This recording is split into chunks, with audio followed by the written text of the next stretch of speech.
thank you for tuning into another series of Magnify Our Impact. And today, I'm really pleased to be interviewing a gentleman that's had a really interesting career with regards to the world of sport and non-for-profit, and has been a real leader in the world of rugby. And I also see, before I introduce him, I also see that I haven't explored this with him yet, but he's super keen on the best sport in the world, in my opinion, which is tennis.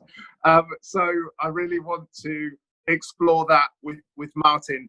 But before I do that, allow me to introduce you, Martin. First of all, good morning. Good morning. Thank you very much for joining us here. And to give you, ladies and gentlemen out there, an introduction to Martin, he's had a fantastic career so far and has helped so many hundreds of people through his own leadership and his work, through his background in rugby at a very senior level, but now also within our charity sector, to be able to inspire people to live their beliefs and their values and go on and make a big difference to the world. As I said just now, Martin has had a background in rugby and has toured all over the world. So that's going to be fascinating for us to explore with him for two major reasons. From my perspective, one is, so many of us are passionate about rugby and, for that matter, the world of sport. And it's fascinating, Martin, the transition between the leadership qualities that need to be in any team in the world, no matter what you're doing, and to the business world. So I'm fascinated by that transition.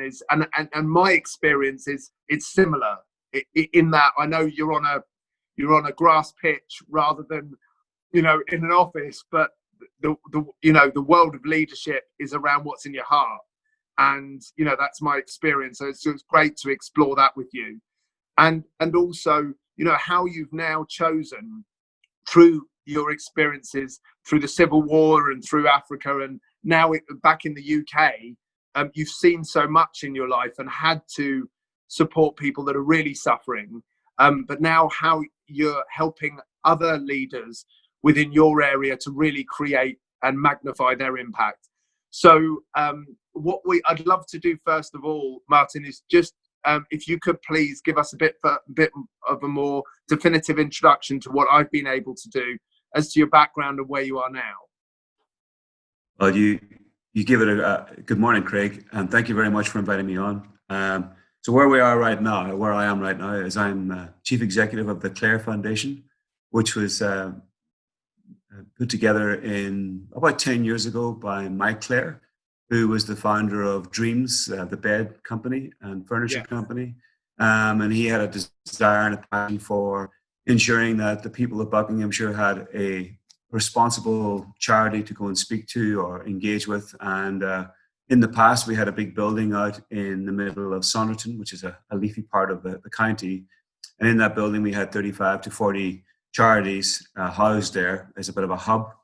And we did a lot of seminars, workshops, training, development, upskilling, creating CEO forums, leadership development programs, working with other agents and organizations to promote what good looks like. And, that's an ever-changing animal in a world that needs support on a fairly regular basis. A lot of charities in those times were not able to afford for consultants or specialists to come in and do stuff. But what we did was we reached out to consultants. We created what was called our chat program, our charity help advisory team. So people like yourself would come along and do a workshop or do a seminar. Or somebody would come along and do something that would support either charities in a group process or in bespoke one-to-one support. And usually pretty much it was free across the board. And that's been developed over the last sort of 6 or 7 years with the previous CEO, who's one of our trustees now, Mike Elliott.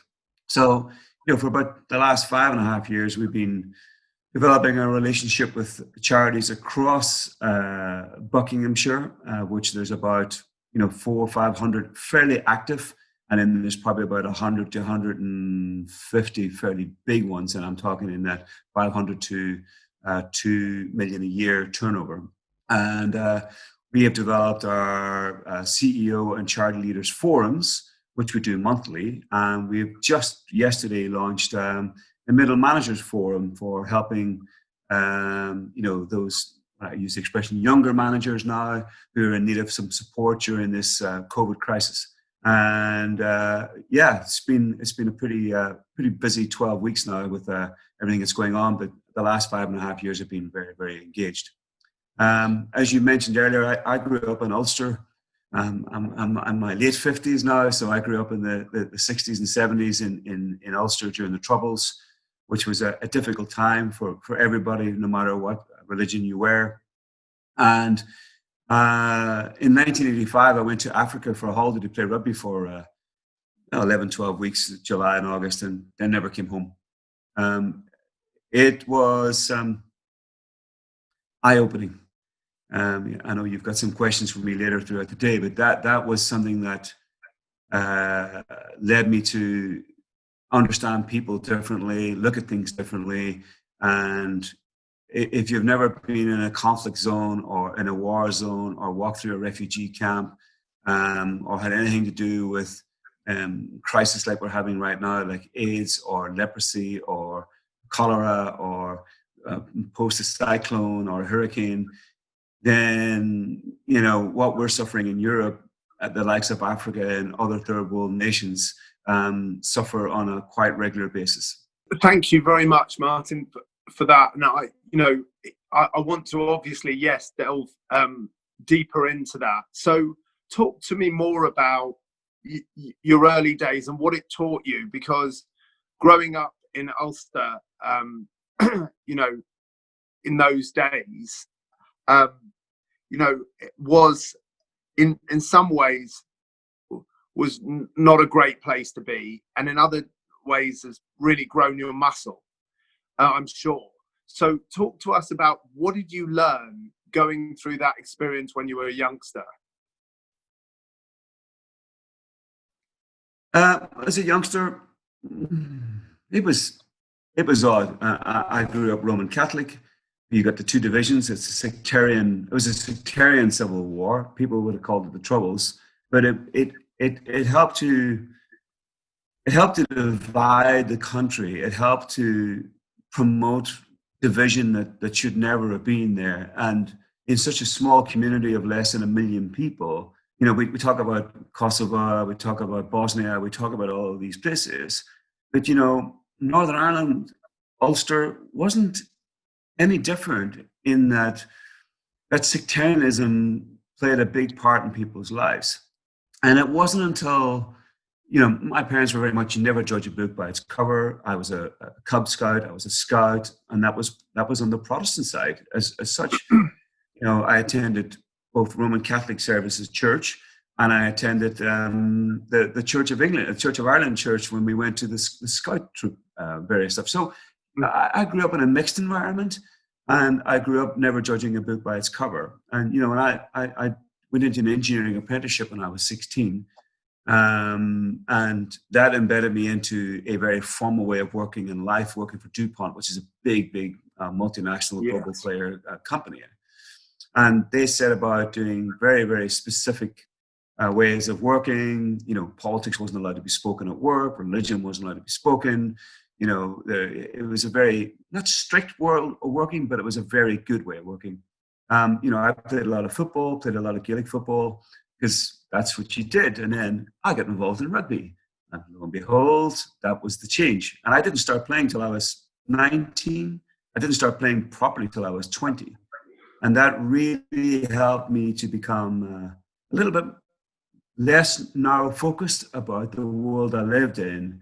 And you start to learn about what was the Five Nations in those days. And, my first ever trip was to Dublin to watch Wales play Ireland. And I didn't have a ticket. To get tickets in those days were like gold dust. And I want to explain something. Was that I was in the Trinity Buttery, which is right next to Trinity University. As you know, it's one of the oldest universities across the UK and Ireland, and aligned to Oxford and Cambridge.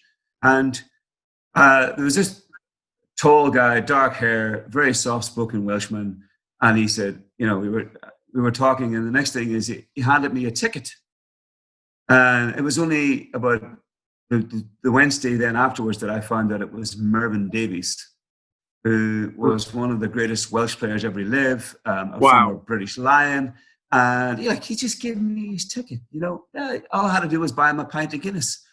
And that world, I think, is where it come to change for me in terms of my growing up.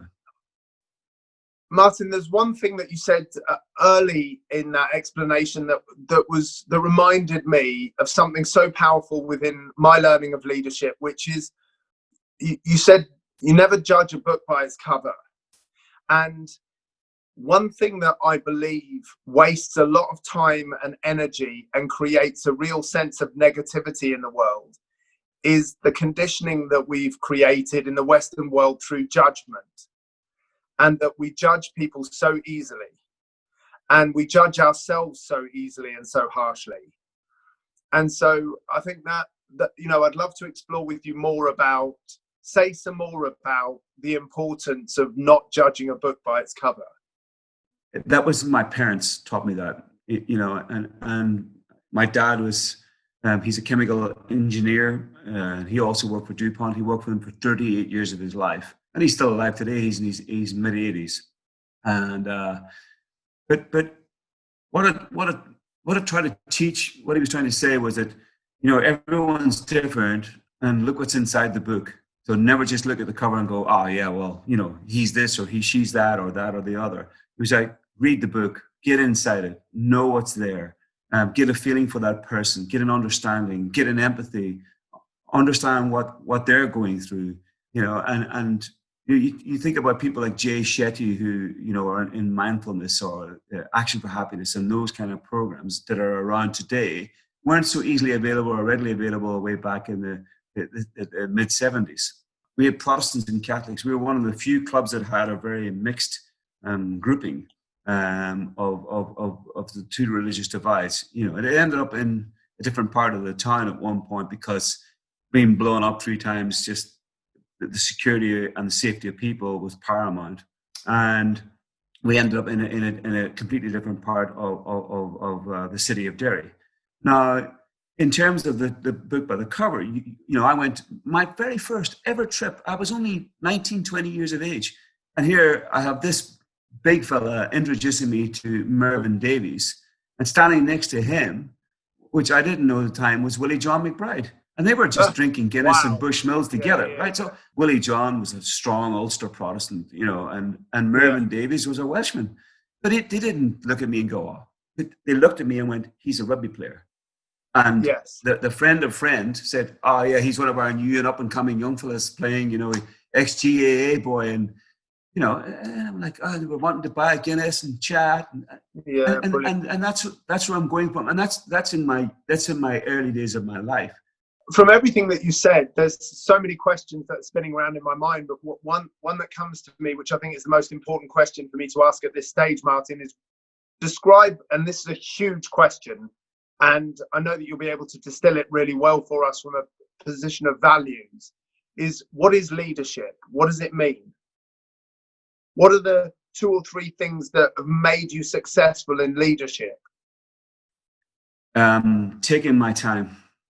Being prepared for what it is I'm going in to work on, asking the right questions, building empathy and rapport and relationships with the people that matter to that program and in the wider point of that, building cohesion and culture within the team, that the team can, yes, I might be the leader, I might be the CEO, or I might be the director of rugby, but it's about engaging all the stakeholders and organizations and individuals to ensure that we're all on the same path, but we all have skills and we all have experience and we all have the importance of knowledge around what each part dovetails together.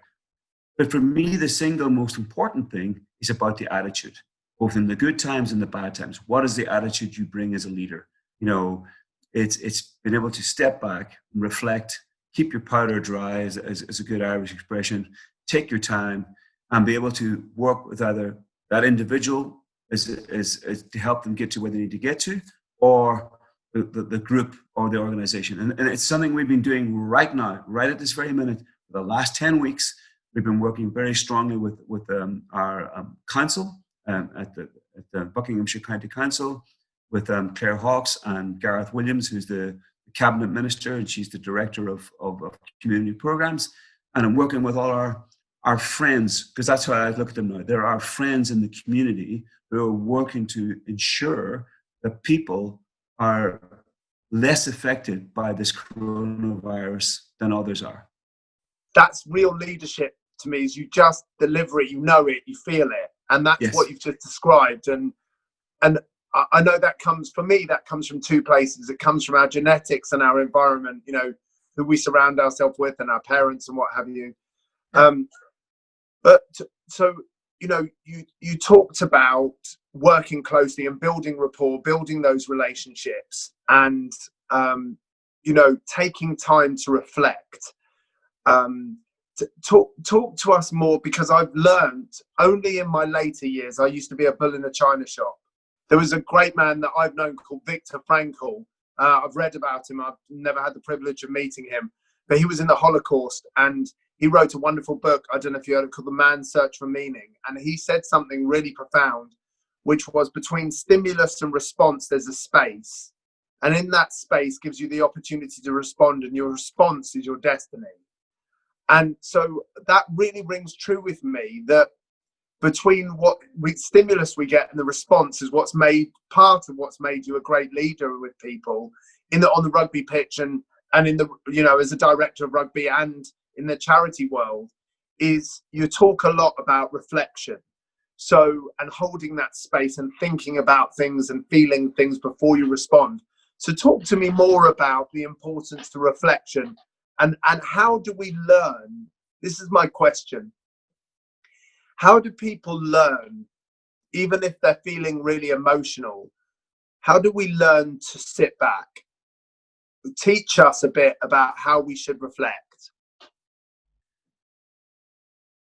So my ideas of reflection maybe aren't the same as others. You know, I still train like a rugby player every day that I can. I probably train 4 or 5 times a week. So you need to have a physical presence about you, as well as an emotional presence. And I do think you need to have a bit of a spiritual presence. You need to bring all of those things together.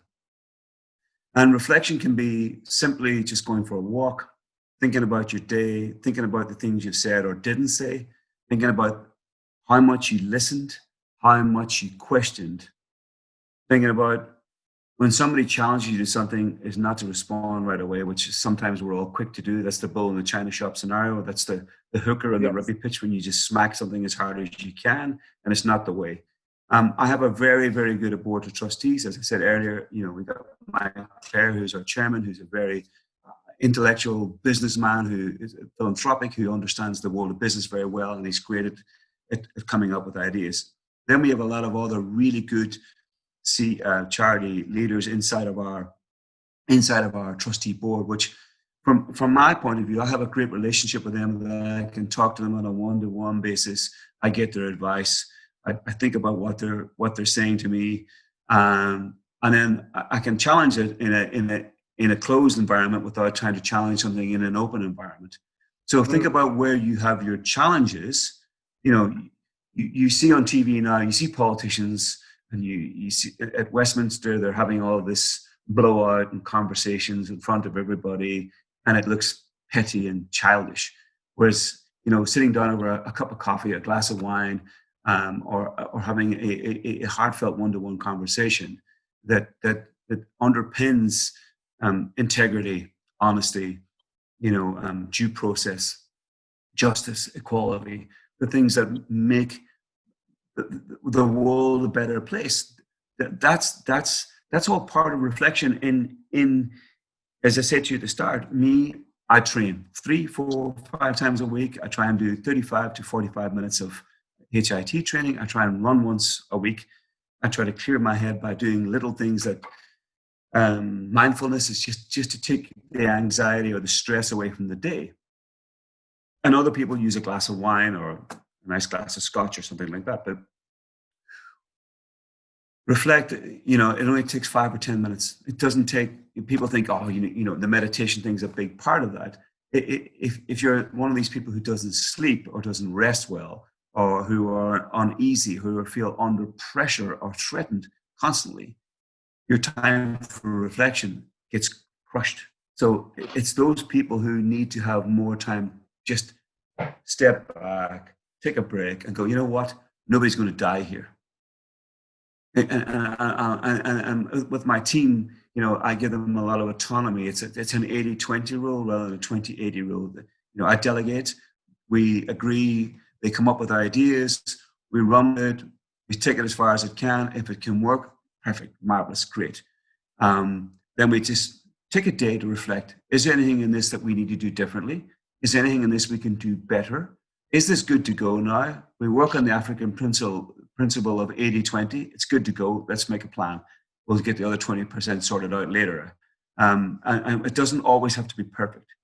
But in reflection, there's no perfection in that either. It's about you just taking 5 minutes at most, sit in the garden, go for a walk, think about what are the things that are really getting onto your skin, that are really hurting you, that are really damaging you, and diffusing them. And then the things that are really positive and engaging and making you feel better about yourself, and making your people around you, your team around you, or the individuals that you're working with, or the organizations. How do we improve on that? How do we move that forward? And it's even if it's only once a week, it adds benefits. And the other thing is, keep a notebook, be old school, write it down on a piece of paper. Keep a notebook of all the things you do. And as I say to you, I built with the Clare Foundation Board of Trustees. We have 10 trustees. It's led by our chairman and founder, Mike Clare, but we have people like Mike Elliott, David Liddington, Karen Irons, Rebecca Chandler-Wild. And I'm naming them because they all have a skill set that I can tap into, and it's great. And I have calls with them every few weeks, and we just go through a few bits and pieces, and they give me confidence, and confidence then is an important part of self-reflection. You mentioned a number of different elements there. There were two elements that I'd love to pick on now, if I may, and really delve into. One is, you mentioned earlier about anxiety and stress, and just now you've obviously mentioned your sense of confidence. And I'd love to explore more about how to get rid of anxiety and fear with you, because you've been involved in sport at a very high level. Fear can't have a place in that environment. Of course, we all feel fear, but there's a number of people that are running charities right now, a number of people that are looking at philanthropic endeavor, they're entrepreneurs and they're in the commercial world, and or social enterprise leaders that are listening to this. And I'd love to understand more, because so many people and so many of their teams right now are fearful and they're feeling stressed and anxious. So give us an idea of how maybe it's your reflection, but and I feel there's something much deeper than that, in how do we get rid of fear? How do we get rid of anxiety? So understanding adversity is important. When you grow up in it, or you go and live in it, which is what I did. I went from a frying pan to a fire. You understand, you see and you hear and you smell and you feel a different kind of fear. And you have to put that into where it sits in the scale of things. Walking into a refugee camp in Big Bend in 42 degrees of sunshine on a summer Saturday afternoon is one of my first memories of ever seeing something so scary. Over 100,000 people from the Mozambique Civil War, not being fed, being looked after by the United Nations, USAID, DFID, all the various stakeholder agencies that were involved. I was friends with a doctor down there, and she said, "Oh, can you come down and do a bit of engineering work?" Which is where my background lay. We want to put some water pumps in. I'm like, I have no idea, but I brought my team, and we drove down in my pickup truck, and we went down and did some work for a Saturday. This is in the off season of rugby, and you have to equate where we are right now by what it means on a day-to-day basis. And for me, you have to develop your own self-confidence, and other people have to reinforce that confidence for you sometimes. Being prepared for things, mitigating risk around what you're trying to do. Don't mouth off at other people, because that just winds people up. Have the conversations one-to-one. You know, if you're struggling with something, then reach out to somebody that you trust. That's important.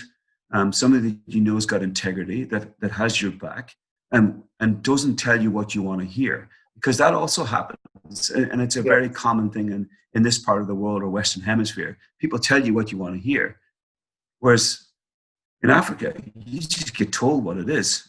There's nothing wrapped and covered in chocolate. You either they tell you or you see it. And, you know, I sort of, you know, I grew up in the Troubles. I left when I was 22. I went to Africa and I stayed there for 15 years. So I got to see a lot of bad things. Yes. You know, I did a lot of stupid things too. I put myself in harm's way. Silly. But hey, when you're young, we do things you don't really care. You know, flying in a puddle hopper to Maputo to go to Nyaka and getting shot up by during the war. Hey, you know, these things we do. But if you think about the fear and anxiety and stress that the CEOs are facing today, it is about sitting down. It is about bringing the people you trust and who have that intellectual knowledge that will help you overcome those scenarios. It is about, well, those things are going to happen, and it's not being afraid of them. It's being able to deal with them. And you know, a lot of people are worried about whether their organization will continue. Well, then work hard and leave no stone unturned to find the best possible answer. You might not find the right answer, but you might find a answer or another direction, and don't stop until you get what you want. If you give up easy, your fear will never be mitigated. That's a great answer.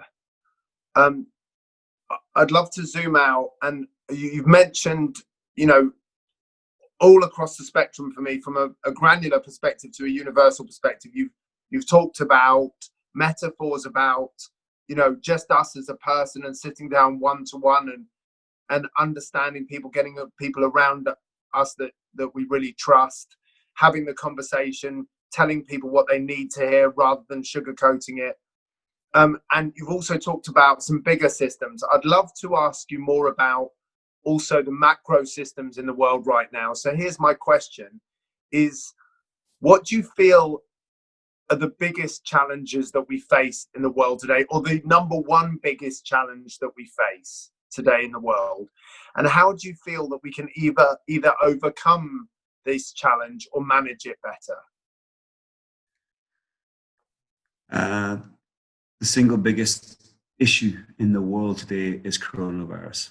You may talk about climate change, you may talk about the world imploding, you may talk about this, you know, all of those things that link to the climate. But we in the UK have had a lot of people die unnecessarily, but that's nobody's fault. You know, people will point the finger at the government, they'll point the finger at this person and that person. I suppose it's a question I would like to reflect on, but obviously that isn't the opportunity right now. So I'm going to speak from the hip here. We have to be cognizant of, well, we're in a first world with the right equipment, gear, tools, medicines, professional staff, all the things that are there, all the things that are we take for granted, and that's a key thing. We take it for granted. I'll tell you something. If you walked into a South Africa, Namibia, and places like that now, where tens of thousands of people will die in the months to come because they are not social isolated. They are not keeping social distancing. They don't have PPE cover. We're not seeing what's happening in places like Iran or Iraq, or places that are off the beaten track. God forbid that jumps into Syria, which is already been decimated by a civil war that is being destructive on all sides. how is that going to resonate within these camps with 1 million people in them, and they're living 2 feet apart, not 2 meters apart. So all of those things are going to come into play. And, one of my friends is with the Skull Institute, which is Jeff Bezos' charity in San Francisco. And he was saying that, one of their former presidents of the Institute predicted this, that this is going to happen, that this is going to be a global killer. 1 million people or more would die from this. But Africa, we're all looking after ourselves right now. There was a lot of criticism of Italy and Spain, and why haven't they done more, and why haven't they done this, that, or the other to support their people? Every government is doing what it can within the remit that it has to do what it's doing. But I think the coronavirus is going to be with us in a post-economic wasteland. How that looks, I'm not sure, but governments need to pull together rather than fighting. I mean, we need to be able to reach out to each other, because in this world right now, we all need to support each other. And if we have the right skill sets, the right tools, the right infrastructure to facilitate and help people through this, then that's what we should be doing. Yeah. Go ahead. No, I think climate change it's interesting, I forgot the name of the young lady who always speaks about it. I mean, it's interesting to see where this sits now. I mean, we know the skies are clearer and bluer. Is that because there's less planes flying? The ozone layer is beginning to close a little bit. Okay, so all of those things need to be mindful of. But there's a mindfulness of where the two come together, the amount of people who will die versus the economy of life. And that's something I think every president, prime minister, country leader has had to fight with. It's not because they don't want to make the world a better place, or they're too lazy to do it, or they don't care, or somebody's got them in their pocket. It's because people demand a certain lifestyle, and it's about how to find that balance. Yes. And so for me, listening to that, there's a massive piece around being solution focused, not problem focused. Is that what you're talking about to me? Is that, and this is the biggest thing I think that I've learned, which is huge for me in this interview, starting with don't judge a book by its cover, but now also looking at what we can do and how we can manage the situation, and not pointing fingers at people, but really looking at what's the solution. Let's be real, we are where we are. Now, you have to just spend 99% of your energy on what we're going to do about it, on the solution, because I think we're spending so much time in the world passing the buck and looking at our problems. Sorry. You're right. This, going back and looking at this and saying, we need to have what do they call the committee to oversee what's happened and why it's happened. You know what? We're not out of it yet. Get on with getting out of it. Get on with getting the recovery plan. Get this sorted. Show some backbone and some leadership and some cojones to get this working, because that's not what we're doing. And the opposition party should stop. And in the UK, it should stop. All this backbiting, this is where the coalition. If everybody else can work in coalition and can work in cohesion together, why isn't our governments doing this? Why isn't the various entities doing this? You have one minister saying, we should do this, and another one. Seriously, guys, get over yourself. This is not about you. This is not about political posturing. This is about ensuring that people have a job to go to. It's a Maslow's hierarchy of needs.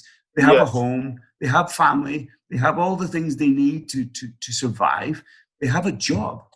I mean, all of those things are vitally critical to our future. And we talk about 2008, 2010 in the market crash. Well, that was caused by people. I don't want to start, hammering at banks now, because that was 10 years ago. So what's the point?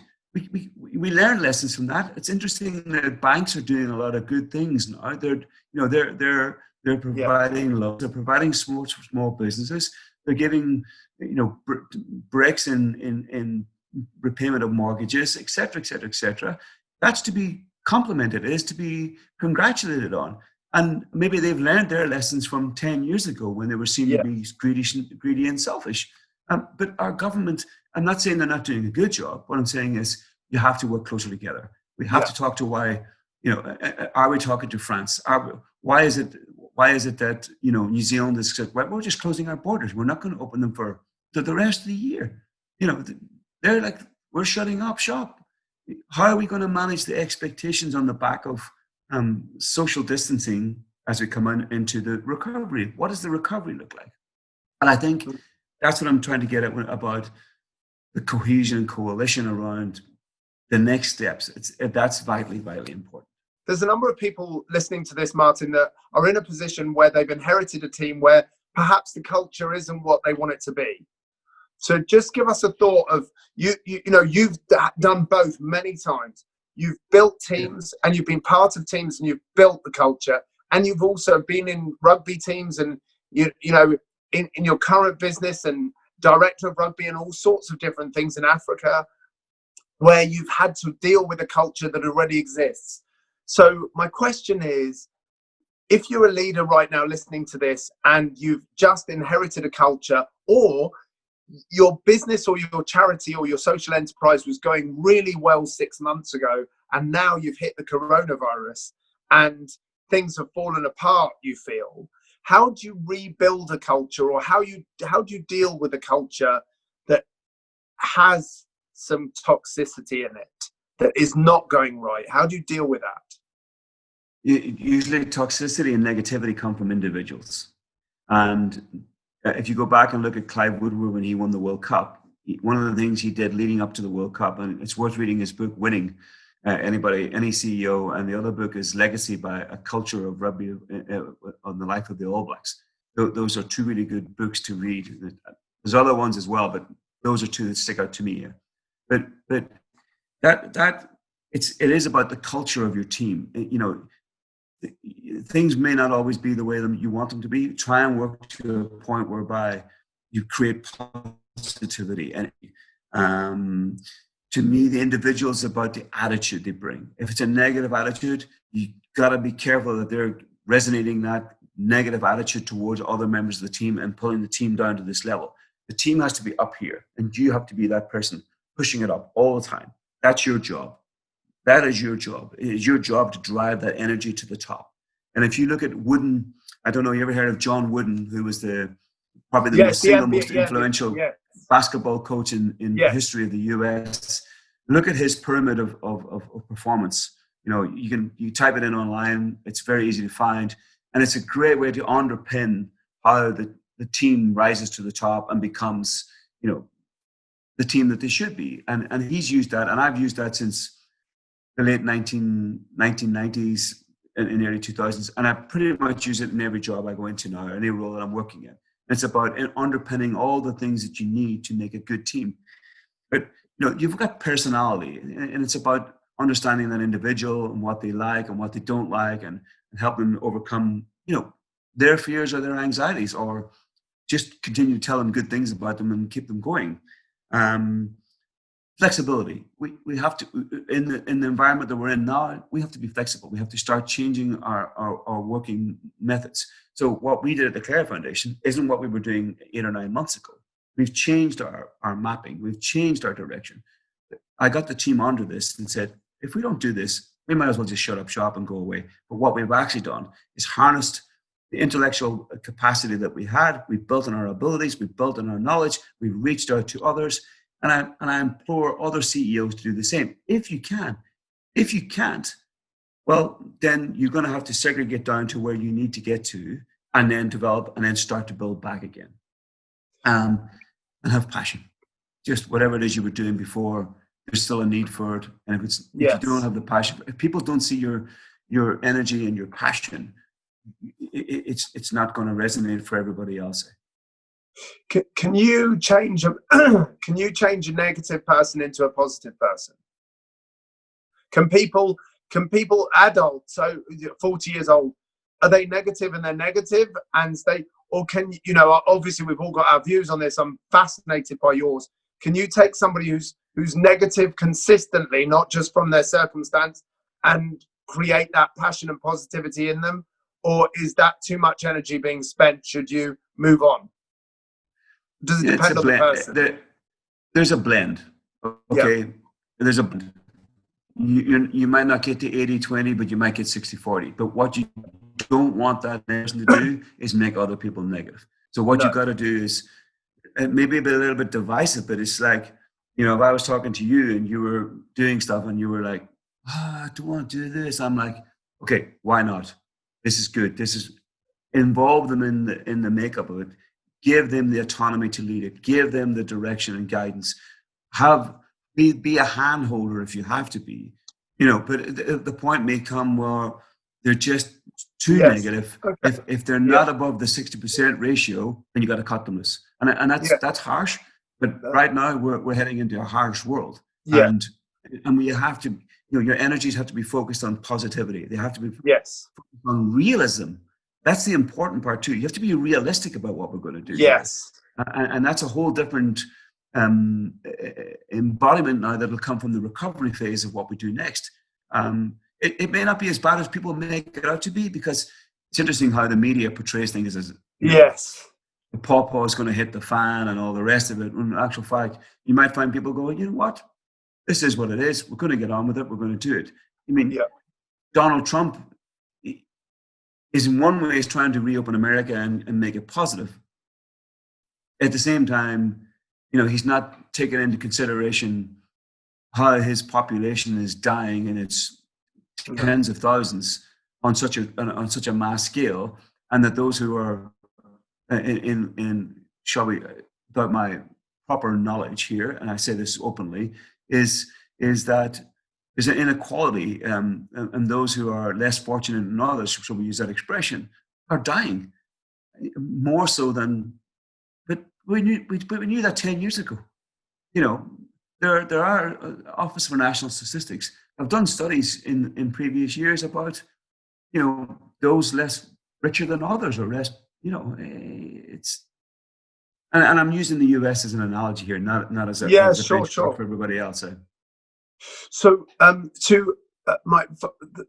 my final view, and I'd love to get your. There's so much spinning around in my head that you've given us so much value, and you know, the foundation of this interview for me, and what the biggest thing that I've learned from it, that I've now shared with you a couple of times, is, you know, to trust people and to empower people, and don't judge people, and work on solutions. Don't work on problems, work on solutions, lift people up and give them the opportunity for autonomy, but also guide them and lead them from the front in making sure that they have the tools, yes, but also that, and the autonomy, but also that they have your back and you trust them and give them the opportunity, and you focus on solutions and opportunities, and anything can be done. And you know, that's what I've got from this. And don't waste your energy on judging things and pulling things apart when it's not the right time. We're in the middle of this war and we have to get out of it. So, you know, that's been huge for me today. Can you just finally, because I know, you know, I've kept you, like, we've been chatting for an hour and I've just got 5 more questions in my head, but I'm thinking how to just summarize this for me is, from chatting and the coronavirus and all your leadership and everything else, just summarize, if you can, just for 1 minute, everything that you've shared. I know it's tough to do that. Is at a values level and a beliefs level, what's most important for leaders right now? Just give us your final take on all of this. Yeah, well, I'm happy to answer your other questions some other day if you wish to do that. Thank you. I'd love to. So it's good. It's a good question. There are 86,400 seconds in the day. Use them wisely. Yes. We have. I'm 58 years of age. I've seen a lifetime of things. Some of it pretty evil, pretty ugly. I've seen some beautiful and great things. You don't know what's going to happen tomorrow. You, as a CEO or as any kind of leader or anybody at all, you're looking to be better. And what is your legacy? What are you going to leave?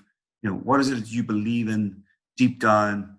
What is it, the passion and energy and resource that you will bring to making something happen? What stones will you turn over? How many heads will you bump, either over a cup of coffee or at the front of a scrum, to get something to be done? If you believe in it, don't give up on it. You have to be ferocious. You have to be strong. But you have to be pragmatic. If 2 or 3 people tell you that's not the way to do it, then you have to step back, reflect, think about it.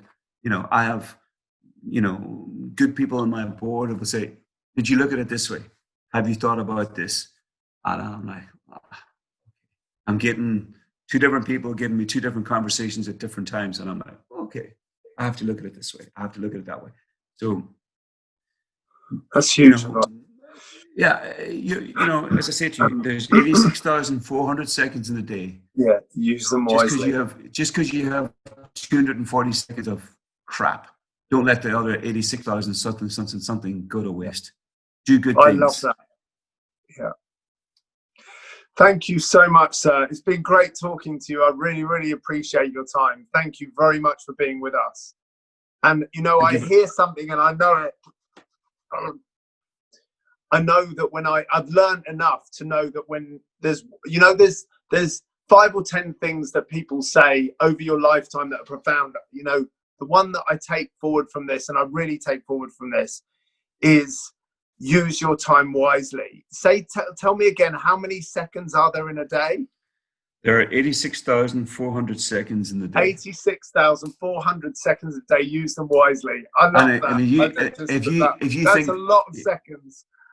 If you think about the guy that cuts you up at the traffic lights and pisses you off, yes, and you just, how many seconds do you waste by being, how many minutes or an hour people use? Correct. Yeah, absolutely. For something that took 20 seconds of stupidity.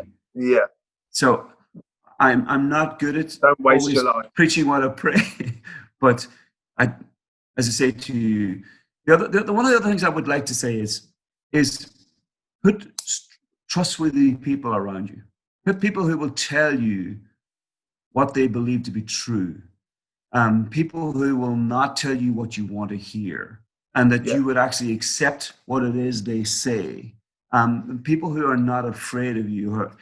Some people say I'm quite intimidating because I have that presence of a rugby player, and I'm like, and I stand up square and I stand up straight like a military person, and they're like, and I speak, short, quick sentences, but I have people that I trust and who will tell me, Martin, that's a load of waffle, that's right. It's just telling me straight to my. So that's something for CEOs or charity leaders, people who are working in the world or even in business. Don't let people, if you're an entrepreneur and you're trying to do something and you're talking to somebody who's, who works for you and who's afraid to say boo or no, what you want is somebody who will say to you, I think this is what you should do. However, you need to look at it this way too. Yeah, that's great. Thank you so much, my friend. It's been great talking to you. I really appreciate your time. You're welcome. We'll Thanks speak very much, soon. Craig. Thank you. God bless. Bye-bye. Thank you.